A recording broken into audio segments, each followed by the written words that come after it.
Very good morning, students. Welcome to Fun and Learn Home Learning. Today I am presenting Math subject for Standard First, Chapter 10 Patterns, Part 2.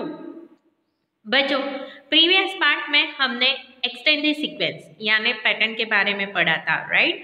कैसे sequence को आगे बढ़ाना है, हमको pattern को observe करना है, डिजाइन को, और उसके अकॉर्डिंगली हमको आगे सीक्वेंस बढ़ाते जानी है ना? तो सेकेंड पार्ट में हम देखेंगे आगे के नंबर की सीक्वेंस कैसे करना है. So let's open your text book. कल हमने यहाँ तक पढ़ा था. अभी आज हम पैटर्न मिसिंग नंबर्स के बारे में पढ़ेंगे, राइट?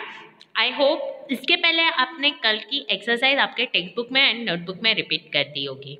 सो चलो अभी हम देखते हैं आगे का part. Study the patterns and fill the missing number, है ना?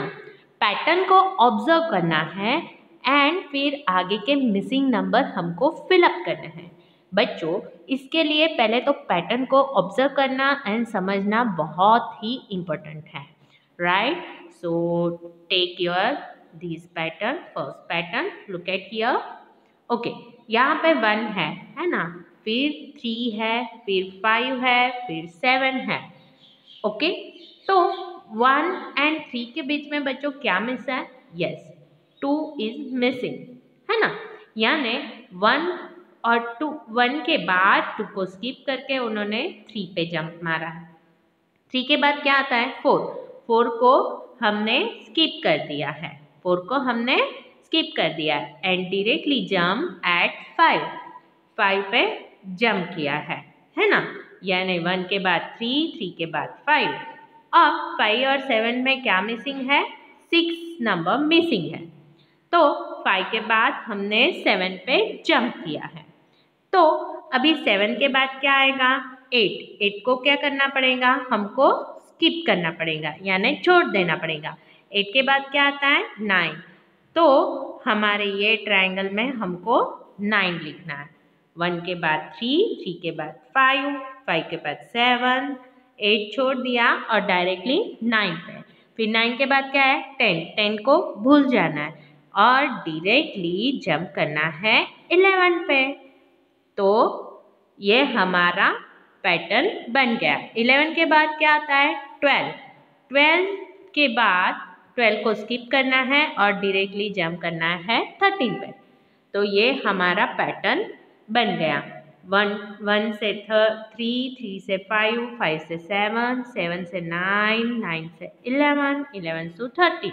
ये हमारी नंबर पैटर्न हो गई, है ना? पहले हमने क्या ऑब्जर्व किया कि 1 to 7 में एक नंबर स्किप कर दिया है. तो आगे भी हमको वही पैटर्न फॉलो करना है. 7 के बाद 8 आता है, उसको स्किप कर देना है, यहाँ पे 9 लिखना है. 9 के बाद 10 आता है, उसको स्किप कर देना है, यहाँ पे 11 लिखना है. और 11 के बाद जो 12 आता है उसको स्किप कर दिया, यानी निकाल देगा, है ना? और तो 13 आता है. ओके, अभी आगे का पैटर्न देखते हैं. ये क्या है? कैटरपिलर. कैटरपिलर में हमको 22 है, 21 है, 20 है ना? 17, 16 है. दैट मीन्स ये कौन सी है बच्चों? काउंटिंग. यस, बैकवर्ड काउंटिंग है ना? देखो 21, 22, 21, 20, यानी पीछे भागे है ना? Backward counting. 20 के बाद क्या आएगा बच्चों यहाँ पे? Yes, you are right, 19. तो 19 के बाद 18, 17 एंड 16. तो ये कौन सी काउंटिंग हुई? बैकवर्ड काउंटिंग, है ना? हमने बैकवर्ड काउंटिंग पढ़ी है ना, यानी उल्टी गिनती. तो यहाँ पे ये पैटर्न में क्या है? Backward counting. 22, 21, 20, फिर 19, फिर 18. ओके, नाउ आगे का देखते हैं. यस, आगे के ट्रेन में क्या पैटर्न है? ऑब्जर्व करो. 10 है, 10 और 10 मिलके 20 होता है. 10 और 20 और 10 मिलके 30 होता है ना। यानी आगे क्या आएगा, 30 के बाद 40, फिर 50 और 50 के बाद 60, है ना। तो इन्होंने 10 से जंपिंग की है। तो ये क्या है, फॉरवर्ड काउंटिंग है, पर कैसे 10 से स्किप काउंटिंग बोलेंगे इसको। 10 से जंप किया है। 10 और 10 और 10 20, 20 और 10 30, 30 and 10 40, 40 and 10 50, 50 and 10 60। Okay, now बच्चों आगे क्या पैटर्न दिख रहा है, 1 2 टाइम है, 2 2 टाइम है, 3 1 2 3 1 2 3, पर हर एक नंबर 2 टाइम्स लिखे हैं, है ना। 1 2 3, 3 के बाद क्या आएगा 4, पर 4 हमको क्या करना पड़ेगा, 2 टाइम्स लिखना पड़ेगा। फिर 5 2 टाइम्स, फिर 6, फिर 7, है ना।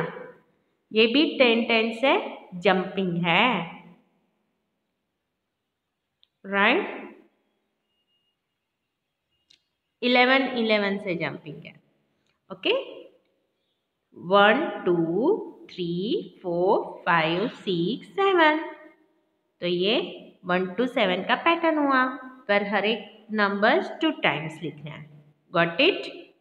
ओके, नाउ आपको ये लास्ट 2 पैटर्न खुद को ऑब्जर्व करने हैं और होमवर्क में फिनिश करने हैं। Okay, observe the pattern and fill in the blanks. Now complete the pattern. अभी नेक्स्ट पेज पे क्या है, कंप्लीट द पैटर्न। तो बच्चों हर एक पैटर्न हमको ऑब्जर्व करना है, उसके आगे के फिलिंग द ब्लैंक्स करना है। 1 ट्रायंगल है, फिर क्या है 2 ट्रायंगल, फिर 3 ट्रायंगल, तो यहाँ पे कितने ट्रायंगल्स आएंगे, राइट 4, है ना। और यहाँ पे 5 ट्रायंगल्स। यहाँ पे क्या है 3 फ्लावर्स है, फिर क्या है 4, फिर 5, तो आगे कितने आएंगे 6 फ्लावर्स आएंगे, है ना। तो 6 फ्लावर्स ड्रॉ करेंगे।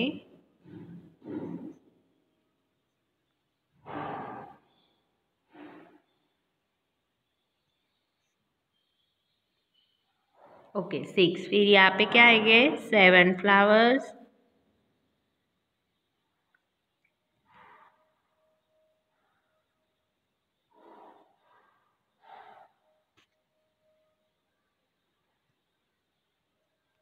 ओके। अभी ओवल शेप है, ये पैटर्न शेप के हैं बच्चों, कल हमने प्रीवियस पार्ट में भी देखा है ना। तो ये 3 तो आप कर ही सकते हो, this is your homework. Observe the previous pattern and add another shape according to pattern. Okay. Now complete the patterns. तो बच्चों इसमें नंबर पैटर्न्स फिर से आ गए, है ना। 2 2 के बाद 4 4 के बाद 6 6 के बाद 8, तो ये 2 4 and 6 8 में क्या मिसिंग है, यस 3 मिसिंग है। एक नंबर छोड़ के आगे का नंबर है 2, 3 को स्किप करना है, फिर 4 5 को स्किप करके 6 6 को 6 7 7 को स्किप कर दिया तो 8 8 के बाद क्या आता है 9 9 को स्किप कर दो, और फिर आगे क्या आएगा 10, आगे क्या आएगा 10 11 को, 10 के बाद क्या आता है 11 11 को स्किप कर देना है तो आएगा 12 12 के बाद 13 13 को स्किप कर देना है तो यहाँ पे क्या आएगा 14। तो बच्चों हमने पैटर्न कंप्लीट कर दी है ना।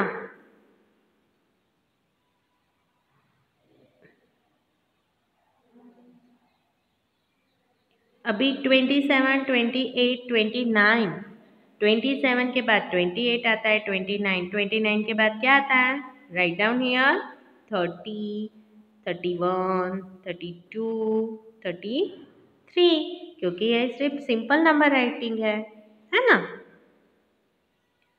फिर आपको ये होमवर्क में करना है ना। Think about that and do it yourself. Observe the pattern.